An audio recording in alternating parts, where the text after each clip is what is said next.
GGRC. Hey everybody, and welcome to another episode of GGRC, where we're going to be wrapping up E3. You know, this has been a really long week for me. Normally, E3 week, I'm able to do a lot of videos on my YouTube channel here because I take the week off and I enjoy all of the videos and the presentations and everything in my own home, and I, can do videos pretty much at my leisure here. But this week happened to be one of those weeks where not only did I have to do actual work, like go to my job and take care of this, but I also had some house stuff come up. As you can see, I'm in my new house here, as I mentioned in a few videos already this month here. But it has been like an insanely busy week for me here, which is kind of why this wrap-up is coming a little bit later. I actually expected to have this ready for Thursday morning, but it ends up I'm going to be doing this, Friday afternoon. So this is where we're at. But, the show is officially over at this point, and I have to say that for the most part, the E3 2018 show was really good. There's a lot of high points. There were some low points, which we will talk about here, but for the most part, it was a good show. I guess that's pretty much how it goes every year, right? I mean, it's always interesting in some ways. It's always, you're kind of sitting there like, why did they decide to do whatever this is this way? And why wasn't this presentation as good as this other presentation? And then one of the other things I want to bring up too is, based on the whole idea of like presentations being better than the other one, are all of these articles and postings coming up of people saying like, who won E3? Like, I'm tired of it. I'm tired of the fanboy crap, to be quite honest, guys. Like, it's like, who won? Nintendo, Xbox, or Sony? Who cares? Like, year after year, one is always going to be better than the other. Like, last year, Nintendo completely destroyed, where like the year before, all they showed was Zelda, and it wasn't that big a deal. Where this year, Nintendo again was at like more of a medium low point, Microsoft hasn't killed in a while, but this year they absolutely decimated. And Sony did good too, but it's like I don't know. Like, I hate this, like, who won E3 stuff. It's just like year per year, it's going to change, who did better or whatever. And it doesn't matter who won anything. It's just fanboy BS. Like, and I'm so tired of seeing it. Enough, guys. Enough with the fanboy, who won this, who won that. Every console has great games, and for the most part, everything, comes out. There's so many multi-platform games that come out between the Xbox and the PS4 and the PC and the Switch and everything. That's just like, I don't know. For me, it just seems weird. I don't think it's worth an argument. It's not worth wasting breast over. I don't know about that. But it's not worth wasting your breath over. I mean, so let's just move on, making that point there. Regardless, though, there was a lot of good this E3, despite that kind of crap. Everything started off with the EA press conference on Saturday, and it was weird because I know a lot of people were kind of disappointed with it, but there were 3 games that came out of it that I was immediately definitely looking forward to learning more about. One was Seas of Solitude, which looks really good. If you haven't seen my trailer reactions, please, check out my channel, trailer reactions and everything. I think you'll enjoy them for sure. But this will basically just recap some of those that I'm going to go over here. But we have Seas of Solitude, which is like a very colorful, beautiful looking, Rime-esque type of game. It looks to be like a colorful platformer with puzzles involved, but it looks really good because it takes place on the open sea. They showed off more of Anthem. Anthem looks really promising, but I really want to see more about it before I buy into it. And they showed off Unravel 2. They actually unveiled it, revealed it, and released it. So it's actually out right now. And for those of you who are interested in Unravel 2, I do already have a checking out video up for that. And it's, just as good as the first game as far as physics are concerned. Story-wise, maybe not as good, but it's definitely a great platform if you're into platformers, So EA, in my opinion, like, yeah, there were a few things missing there. Like, there's no need for speed and that kind of thing. But, like, for the most part, I mean, they showed what they needed to show, and their big games are, Battlefield. Everybody knew about Battlefield 5 before going into E3, so I guess, there wasn't really much surprise there. But, that's what they're banking on for this year. I guess people thought that maybe it was a little skimpy. Maybe there wasn't enough, but, it's for me, it's enough to tide me over to see what's going to be coming in the next year for them, at least. Next up, we have Microsoft. Now, Microsoft this year pretty much had a do or die year. They, released the Xbox One X, and when that came out, everyone was like, yeah, this is a great system, but we don't really have games to play on it, right? So here, you have games to play on it now. They're coming, guys. You don't have to worry anymore. They showed off all kinds of stuff, which is really cool. Ori and the Will of the Wisps, which is the first one that they showed off at the presentation. I adore the first game. I'm going to probably adore the second game because it looks like more of the first game, except the visuals somehow look more beautiful than they did in the first game. Don't know how they do it, but they did it. Sekiro Shadows Die Twice looks really, really interesting. It's from Software, the guys who do Dark Souls. And I mentioned this in my trailer reaction for the game as well. But I'm not the biggest Dark Souls fan. I don't dislike it, but it's been a series that I've had a really tough time getting into. I'm going to try again with this Dark Souls remaster that's coming out for the Switch. I think I'm going to pick that up so that way I can give it another chance. But it's just a series that I've had a really hard time coming to grips with and getting into. I don't think I'm the only one on that side, and I hope people don't get too irritated by that. But this game looked really, really interesting. And from what I hear, it is actually a linear adventure, which is what I'm looking for. I love adventure games that have a story that you follow along with. And it looks really, really cool. It just looks like absolutely crazy. Like there's all kinds of insane, Japanese anime style fights and everything going on. To me, it looks really, really good. Then they showed off Metro Exodus, which I believe is a multi-platform game. It should be coming out on Xbox One, PS4, and PC. So Metro Exodus is a series that I have very limited experience with, but this new game looks really, really good. So I definitely recommend checking out my trailer reaction for that one if you haven't seen it already, because, man, it looks really, really good. You got mutants, zombies, you got... a train that runs through the dystopian lands. You got cult leaders. I mean, it looks cool. And it almost looks like it's got a little bit of that survival aspect to it, too. Looks great. As a big racing fan, they announced Forza Horizon 4. No surprise there. I mean, it's a sequel. People love sequels. Everyone kind of figured this was happening this year. And it looks great. One of the takeaways for Forza Horizon 4 is that they're going to have changing seasons. So you're going to be able to go from spring and summer to autumn to winter. And it actually looks really cool because the winter allows the water, like ponds and stuff like that, to freeze over so you can race over the ice, which looks like a ton of fun. Next up, we have Devil May Cry 5. Devil May Cry 5 looks great. Not the biggest Devil May Cry fan. I remember playing a bit of the older games, but didn't translate well as it got older. And they haven't actually had a Devil May Cry game in the main series for 10 years. Everyone thought it was done because they did a remake, like, 4, 5, 6 years ago, whatever it was. And, yeah, I mean, I guess everybody thought it was dead, but I guess people knew it was a rumor, but I guess it's been a rumor for a very long time. But regardless, trailer looks great. It's another one of those games where it's like completely Japanese infused and it looks absolutely awesome. Outer Wilds is another game that kind of caught me by surprise, coupled with this other one that's coming up here in a second, which we'll get to. But Outer Wilds... is basically a space exploratory game from what I can tell. It's a very quick trailer. I don't want to call it a teaser because it does show a little bit more than that.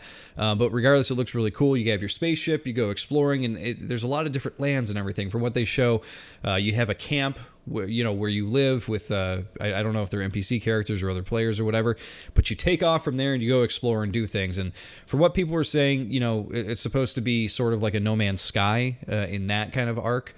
So we'll see what happens with that. But I was really happy, this was the other surprise here, to see that they had an extended trailer for Tunic. Now, Tunic is a game about a little fox who I guess wants to grow up and be Link from Legend of Zelda. And they have this absolutely beautiful aesthetic in this game that I can't wait to play this one because it looks so cute and it's so colorful and everything. But it really looks like one of those games that's going to be cute and colorful, but it's also going to be really challenging. So I'm looking forward to seeing what that becomes. Gears 5, believe it or not, they announced it along with other Gears games. One Gears game that I did not show off because they didn't show off enough of it for me to really talk about is their Gears Tactics game. Now, Gears Tactics is supposed to be basically like XCOM meets Gears of War. It's a turn-based strategy game as opposed to a first-person action game. And it looks really, really cool. Don't know when that's coming out. Don't know when we'll hear more. Maybe next E3. But that looks awesome. But regardless, they announced Gears 5. And they're not calling it Gears of War 5. It's just called Gears 5. So this actually prompted me to look more into Gears of War 4 because I knew that Gears of War 4 was one of their first Play Anywhere games where they actually had it where it'll work on Xbox One and PC. So actually, I didn't know this, But Microsoft actually had a Game Pass deal going where if you pay $1, you get it for a month. So I paid the $1, got it for a month, and I downloaded Gears of War 4. So I will be playing that at some point over the next month here, which I'm happy about because I haven't played a Gears game in a while, and I kind of soured on the series after I played a bit of 3 and just I wouldn't say soured, but I would just say like I kind of burnt out on it. You know, I played the first game, played the second game, played part of 3, and it just wasn't doing it for me, and I just never ended up getting to it. Haven't played it since. Haven't played anything in the series since, and I forget when 3 came out, but it's been a while. But watching the trailer for Gears 5, I was like, man, I really kind of want to play Gears of War. So I got Gears of War 4. I'm going to check that out. Could you believe, though, Gears of War 4 on the PC, 120-something gig download? Yikes. Wow, is that pig. Man, they really weren't thinking about that for people with low bandwidth, were they? But regardless, looking forward to getting into Gears 4, so that way, hopefully, when Gears 5 comes out, I'll be ready with the story, because Gears 5 shows a lot of story elements that I need to know more about. I pretty much know the whole arc of the first Gears of War trilogy, you know, Marcus Phoenix and the whole thing and blah, blah, blah, even if I didn't finish the third game. But this new series, starting with 4, starts a whole new story and trilogy. So I'm looking forward to seeing where that's going to go, you know. Next up, they showed Just Cause 4. It's another multi-platform game, so it will be on, you know, Xbox, PS4, PC. But it was shown at the Microsoft conference. And Just Cause 3, absolutely loved it. Just Cause 4 looks like more of Just Cause 3, except with tornadoes and other weather effects and stuff like that. So count me in, because I'm ready to, you know, lead the revolution here, you know. So this was, in my opinion, I think the game of the show. This was Cyberpunk 2077. Now, if you haven't watched this trailer yet, or my trailer reaction, pause this, look up the trailer, and come back, okay? Because I want you to see how rich this world looks. Cyberpunk 2077 looks amazing. They're not showing any gameplay yet. But man, it's one of those games where you could just tell it's going to be awesome. It's made by the guys who did Witcher 3, CD Projekt Red. And it's just like, I don't even know how to describe it. I think I described it as, you know, Demolition Man meets, you know, some sort of, you know, other 80s, like, you know, Blade Runner, I guess, 80s futuristic dystopian type movie or whatever. It feels like those two things combined. And Cyberpunk 77, it looks like they've thought about what every person within the world should be doing, or what they represent, or, you know, that kind of thing, if you understand what I'm trying to say here. But it feels like everybody has a place for a reason, which is nice. You know, sometimes you play a game, you meet an NPC, and you're like, who is this guy? Why is he saying this? What's going on? But in this one, it looks like they're fleshing out a whole new world, and it looks awesome. I guess it takes place in a fictitious California town or city that's supposed to be like a cross between like LA and San Francisco. So you're going to be running into gangs, you're going to be running into terrorists, you're going to be running into feds, you're going to be running into robots and cyborgs and all kinds of crazy stuff. And this just looks awesome. They don't have a release date yet, but man, I really hope that this game is coming out within the next year or two, because I cannot wait to get my hands on it. Let's just go next year, because 2 years just sounds too long from right now. But this game immediately jumped to like my must-have list right at the top. Again, go check out this trailer if you haven't seen it. It looks awesome. Next up, we have Beyond Good and Evil 2. Now, this was where we got into the Ubisoft presentation, and they showed up Beyond Good and Evil 2. And it wasn't a gameplay trailer. It was another cinematic trailer showing off story and everything. And a lot of times I don't like to show trailers that are teasers or just cinematic, because it doesn't tell you anything about the actual gameplay. And I'm usually all about gameplay. Gameplay is king. But in this case, I made an exception, as well as Cyberpunk 2077, because it looks so amazing. I'm actually a big fan of the original Beyond Good and Evil. So when I saw that 2 was coming out, of course, just like everybody else, I was super excited. And with 2, the story looks like it is building. And again, just like Cyberpunk 2077, they're building all the characters to actually have personalities. They seem like actual people, you know? So that's what I'm excited about. You know, Paige is going to have like a more rounded out personality in this. You can see he's a cook, and he's trying to make this like, you know, really noxious chili, you know, that he's making for other people to eat, which is pretty funny. They show the monkey at one point saying, they say something along the lines of like, oh, Paige's Chili's at it again because the monkey passed out or whatever. But it's great because it feels like all the characters have a relationship. And I feel like that's what's missing from a lot of games that try to practice story. That's why, for me, gameplay has always been king, because story in games has always been kind of flunky, you know what I mean? For lack of a better word, I think flunky is a good word, because sometimes, I would say a lot of times in games it fails. But we're getting to a point now with games where story is becoming not only more important, but they're getting to a point where they can actually pull off the stories that they're looking to do. If you look at a lot of these other bigger games, Witcher 3, for example, they did an amazing job in that game of painting everybody as a character that was important to somebody else in the world in some way, you know what I mean? So anyway, with Beyond Good and Evil 2, I'm really looking forward to seeing more about it. Of course, they released at the end, or they revealed at the end that Jade is going to be in it. So people are trying to speculate whether, like, is this a true sequel? Is it supposed to be a prequel? Because, they were kind of saying before that it was a prequel, but it's called Beyond Good and Evil 2. So is it a sequel? I don't know. Considering Jade's in it, it's going to be related. I don't know if this is taking place beforehand or what. But we do know that Jade, her alien name or whatever was Shani, if you remember from the original game. So she's working with the bad guys this time around, and no one knows why. That's where they cut it. So it's very interesting, very intriguing. Can't wait to learn more about it for sure. Next up in the Ubisoft presentation, they actually showed Trials Rising. Now, I don't know about you guys, but I am a big Trials fan. Again, goes back to the whole racing thing. Now, Trials isn't always about racing, though. Trials is all about platforming with a bike. So it combines racing with platforming. And I love platforming, too. So platformers mixed with a bike trying to get over, really weird, steep hills. And I actually love this series quite a bit. So to see that a new one is coming out as soon as next February, I'm psyched and definitely ready for it. Enough said. So the next game that I have up here isn't a game that I necessarily want to play. I should say I'm not sure I want to play. It's not that I don't want to play it. I'll definitely play anything you guys want to see.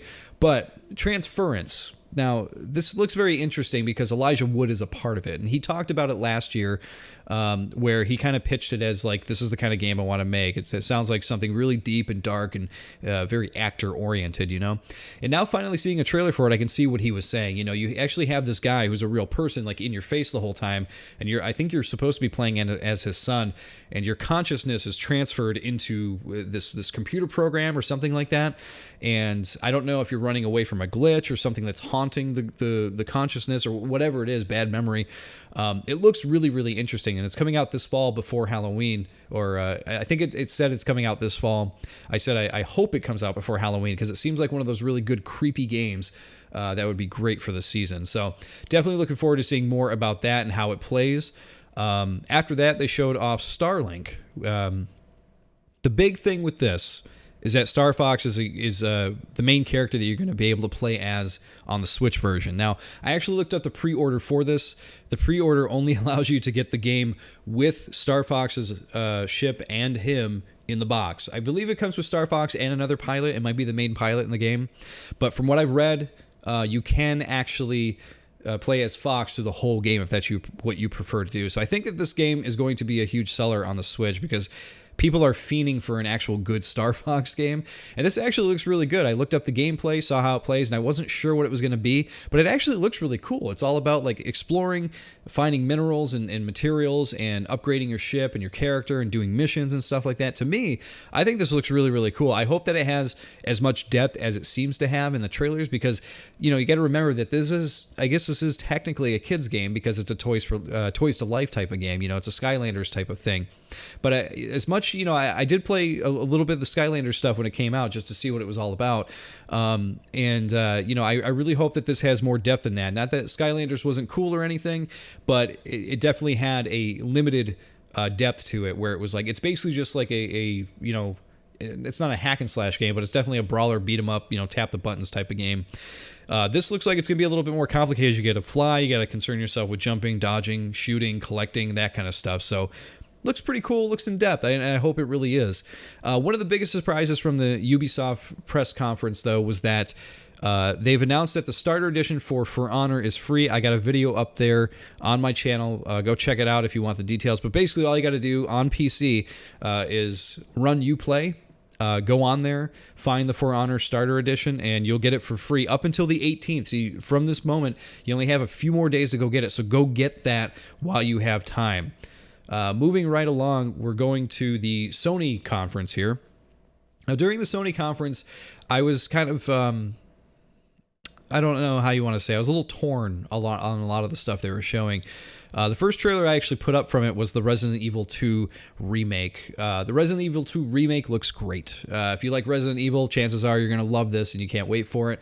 The thing that surprised me the most was the fact that they're actually redoing the whole game and giving it all new HD textures and everything like that. I wasn't expecting that whatsoever, and I think that's really, really cool. So I'm definitely looking forward to see if this game actually lives up to what its expectations are, because I know that Resident Evil fans are a rabid crew of fans, which is great. But I don't know if they're overrating, what is to come. Everyone is super psyched for it, but is it really as good as everyone says? I don't know. We're going to have to wait and see here. But it looks very, very promising. It looks demented. It looks very dark. And the zombies, of course, are back. So you have that. But the thing that tore me about the Sony conference here, and the reason I wanted to get that out of the way, is because it wasn't part of the 4 main games that they showed. Now, they wanted to show 4 main games, which were Spider-Man, Ghost of Tsushima, if I say that correctly, Last of Us 2, and whatever the other one was. I can't even remember off the top of my head because it didn't do much for me, I don't think. I don't know. I had a hard time remembering these 4 before, but regardless, Red Dead Redemption wasn't shown at all during this whole E3, during Microsoft or during Sony's conference, which I was, for one, very shocked about, because not that Rockstar needs to show off or be there or anything, because Red Dead's going to sell, but it was just weird that they didn't show more of it at E3. I don't know. Figured it would be kind of a shoo-in. But the 2 games that I actually picked from this were Ghost of Tsushima, because I think that looks awesome. I know a lot of people are calling it basically like Assassin's Creed in a new land, but to me it looks like much more. To me, I don't know, the characters feel more fleshed out. They feel more believable. I'm kind of tired of the whole Assassin's Creed thing, and Assassin's Creed has never really been a series that I care about, to be quite honest. Assassin's Creed is a series where I actually played through, I think, the first game maybe for 2-3 hours and kind of immediately dropped off of it. Never played 2, tried to play 3, didn't do much for me. Black Flag was actually the first one that I actually played maybe 5-6 hours of, but that one I eventually dropped off too. So this series just never has really done anything for me, and I've given it chance after chance after chance, and that's why whenever they announce a new one, I'm just like, I don't really care.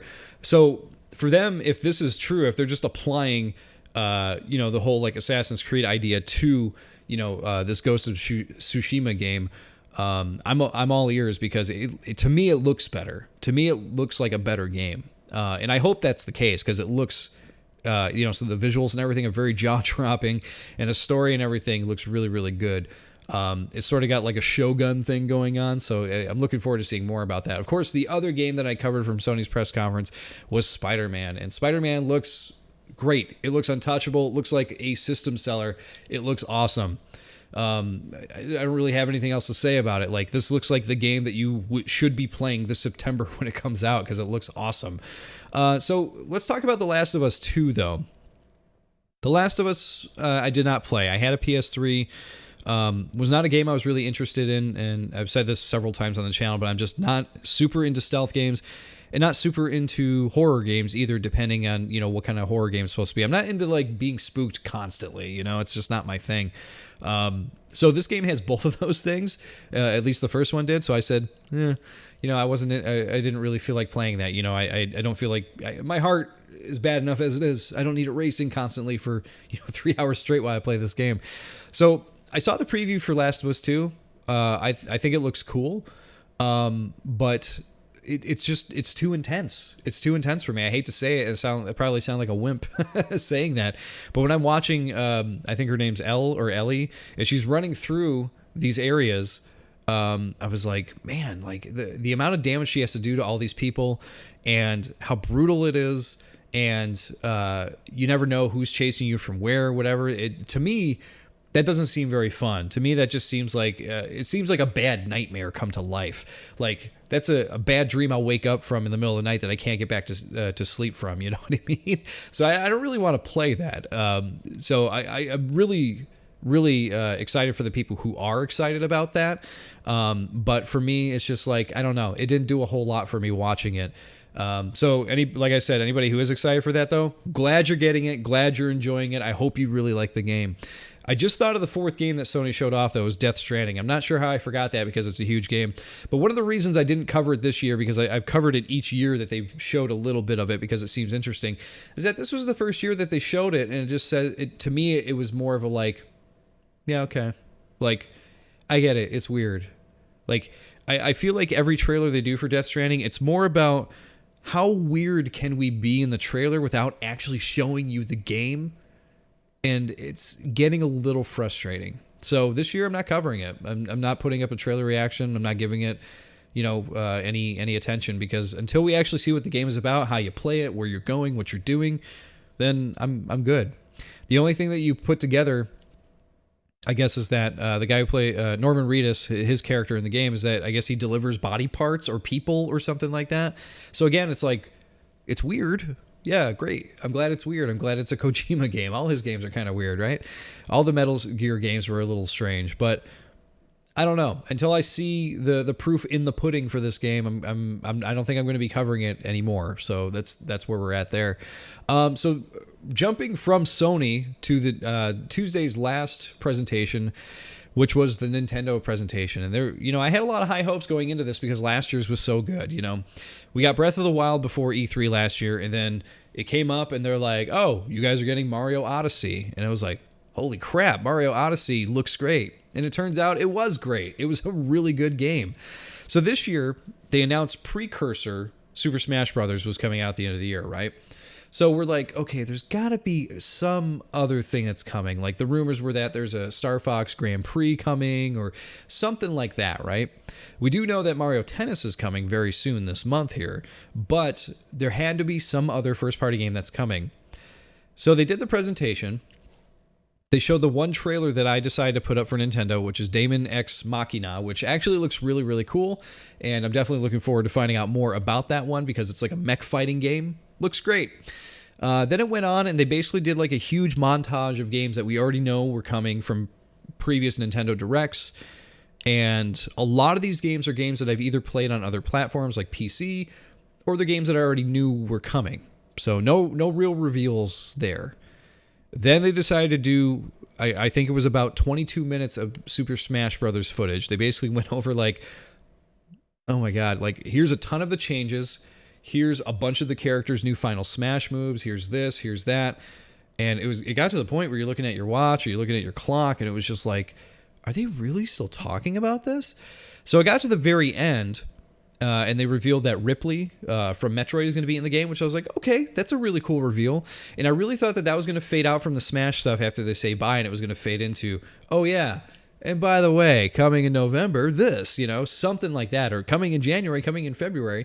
They would have something. I don't really care what it was. Doesn't have to be Metroid Prime. Could be a complete surprise. Could be something little, just something first party with Mario or something like that. But it turns out nothing. They faded from the Smash Brothers thing and went right into the Treehouse stuff where they demonstrate stuff. So one of the other reasons why my wrap-up show here is coming a little late is because I usually wait during Nintendo's presentation day. It's usually the first day of official E3 day where people can go in and play games and stuff. So you have that day, Wednesday, and Thursday.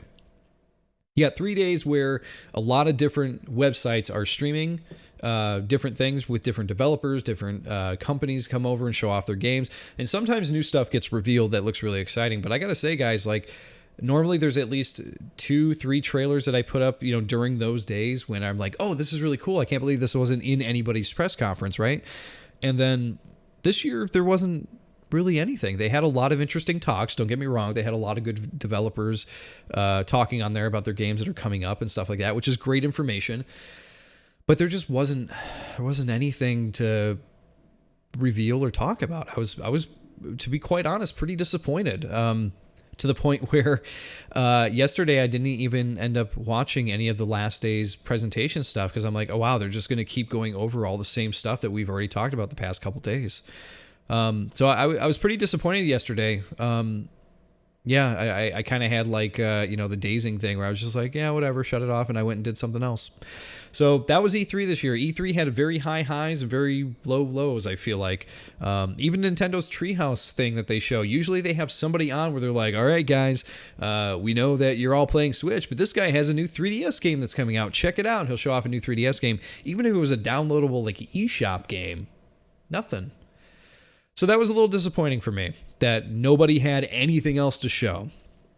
So I don't know. E3, it was a very, very. I don't usually like to use this term, but it was a very mixed bag this year. I think it was a good year. I think, like I said, very high highs. The stuff that I've shown on the site, the trailer reactions I've done, excellent. There's some really, really good stuff there.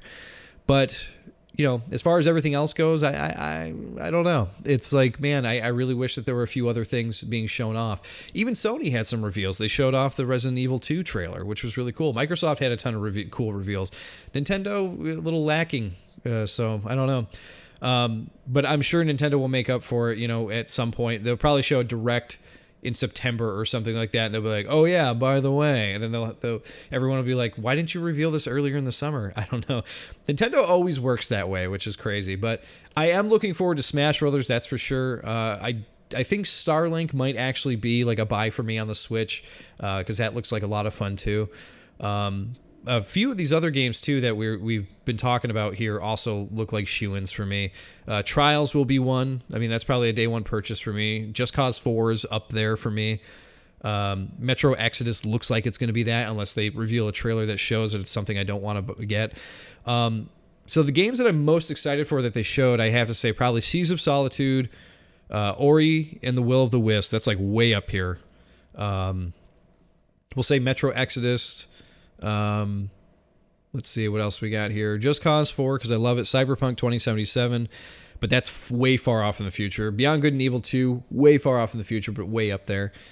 And as silly as it sounds, Starlink looks like a lot of fun. I'm usually really into just like, fun games. They have a lot of cool little activities to do in them, and that looks like that type of game. So, but regardless, guys, like that was E3 2018. Let me know in the comments what you were excited about. Was there something I missed? There might have been stuff I missed. I don't know.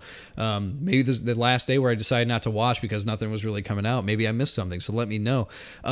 Even of the games I may have missed or may not have missed, let me know in the comments what your favorite games were, what you're looking forward to seeing more of. What did you think of E3? What were the high and low points for you? But please don't let the comments turn into like fanboy, who won this, who won that type of stuff. I will delete comments. I'm just kidding. No, I won't. But regardless, guys, it's not about who won or lost. It's about the games. It's about, hey, what can I play? Where can I play it? If I can get this on Xbox versus PS4 versus PC versus Switch, I don't really care as long as I get to play it. That's really all it comes down to. So there you go, everybody. That is E3 2018. And wow, like I said, it has been quite a week. So this is my wrap-up show here, just to kind of sum everything up real quick if you don't, want to, sift through it all yourself and everything. But I had a good week overall. Like I said, tiring, a little disappointing by the last day. But overall, they showed a lot of great stuff. There's a lot of cool things. Oh, you know what? There's actually one game I forgot here on my list that I should talk about before I go, and that is Sable. Sable, it's like this really beautiful comic book style aesthetic with what looks like eco-style gameplay. It looks like you play as this character, very colorful desert area, and you're going into castles. And in these castles, I guess you're solving puzzles and that kind of thing, which looks really, really cool. I guess from what people have told me, there really isn't going to be any combat in it. It's mainly about puzzle solving. So if you're into going into like really desolate areas, forsaken areas, and like solving puzzles and bringing places back to life and everything, this might be a game for you. This is another one that I said definitely looked like Rime, you know what I mean? For those of you who haven't played it as Rime, it's the second time I mentioned it this time, you should definitely check it out. It's a decent game. But it's a very colorful puzzle platformer, which it looks like this is going to be too. But in this one, you actually get like a hover bike that you get to use through the desert, which to me, hover bike, you always win, right? But there you go, everybody. I'm glad I did not forget Sable because it looks cool. But that is the wrap-up show here, guys. I am very tired for the week here, so I think I am going to take a long rest. And of course, thank you for watching. Please make sure you subscribe here on YouTube. Check me out on Twitch because I do live streaming of other games, and I do a lot of Quake streaming on there as well. If you're a big fan of the old school FPS Quake, definitely check that out. And follow me on Twitter too, so that way you know when all these cool videos go up. So there you go, everybody. GG, and I'll see you all next time. GGRC.